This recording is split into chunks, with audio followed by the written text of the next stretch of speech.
Bismillahirrahmanirrahim. Assalamu alaikum. Welcome to Learners Academy. I am Sobia Kiran and I am your instructor for the course Theory and Practice of Counseling. Today we will cover our last lesson number 45, जिसमें हम overall देखेंगे कि हमने इस course में क्या क्या cover किया. इस कोर्स के मेजर 4 सेक्शन थे. इंट्रोडक्टरी पार्ट में introduction to foundation and historical background of counselling, जिसमें हमने काउंसलिंग की डेफिनेशन देखी थी. Counseling is a very distinct profession that has developed in a variety of ways in the 20th century. And it is basically defined as an interaction in which a counselor offer help to another person. ठीक है, और उसके well being पर काम होता है. Then हमने कुछ हिस्टोरिकल बैकग्राउंड पढ़े थे, वोकेशनल गाइडेंस मूवमेंट पढ़ी थी, mental health awareness, mental health movement, standardise testing पर बात हुई थी, licensure and registration, ethical issues, client के राइट्स क्या होते हैं, किस तरीके से क्लाइंट और काउंसलर ने एक प्रोफेशनल रिलेशनशिप को रखना है, प्रोफेशनल रिस्पॉन्सिबिलिटी क्या है. Then we studied about effective counsellor. Effective counsellor की पर्सनल कैरेक्टरिस्टिक्स क्या थी, एम्पैथी, पॉजिटिव रिगार्ड, जेन्युइननेस. ठीक है. देन उसके मोटिव्स, वैल्यूज और इमोशंस के बारे में पढ़ा था. In the second part we cover the counselling process and method, जिसमें हमने माइक्रो स्किल्स की बहुत डिटेल से बात की थी कि ऐसी कौन से स्किल्स हैं जो कि एक इंडिविजुअल को चाहिए होती हैं in the profession of counselling, या उसको अडेप्ट करनी होती हैं.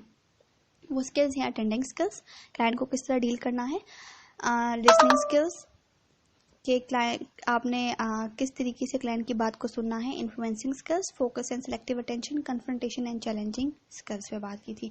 अटेंडिंग स्किल्स में हमने non verbal communication, body language और मूवमेंट पे बात की थी, पैरालिंग्विस्टिक्स पर बात की थी, फिजिकल स्पेस और टाइमिंग पे. लिसनिंग एंड अंडरस्टैंडिंग स्किल्स में कि ओपन क्वेश्चन होने चाहिए, पैराफ्रेजिंग, रिफ्लेक्शन ऑफ फीलिंग्स और एक्सेप्टेंस वाला एटीट्यूड होना चाहिए.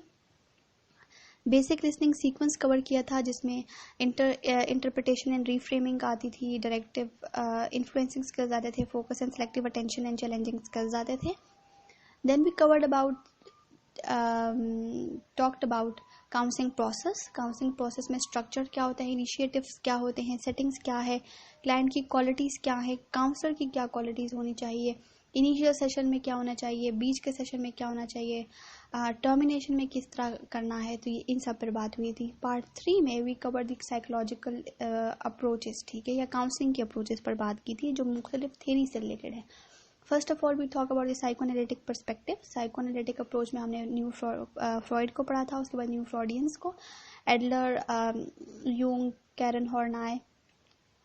Then we study the cognitive behavioural approaches. Cognitive behavioural approaches में हमने stress inoculation, Beck, cognitive therapy, RBT पर बात की थी और एरिक की थ्योरी पर बात की थी. Then we study the behavioural approaches. Okay, and behavioural approaches क्या हैं, बिहेवियर थेरेपी क्या है, स्किनर ने, जेबी वॉटसन ने, बेंडोरा ने इन पे किस तरह काम किया. Then we study all about those things. At the end we study speciality in the practice of counselling. एक ग्रुप काउंसलिंग की हमने बात की कि ग्रुप्स में किस तरीके से काउंसलिंग प्रोवाइड की जाती है और कब प्रोवाइड की जाती है. मैरिज और फैमिली काउंसलिंग की बहुत डिटेल से बात हुई. देन करियर काउंसलिंग की बात हुई. And then community and counselling and consultation पर बात हुई. एंड पे के डायग्नोसिस किस तरह करना है, असेसमेंट में क्या क्या इशू हो सकते हैं, उन पर बात की, बहुत इन डिटेल बात की. So this was basically the end of lessons and the end of this book. I hope all things are clear and all concepts are clear.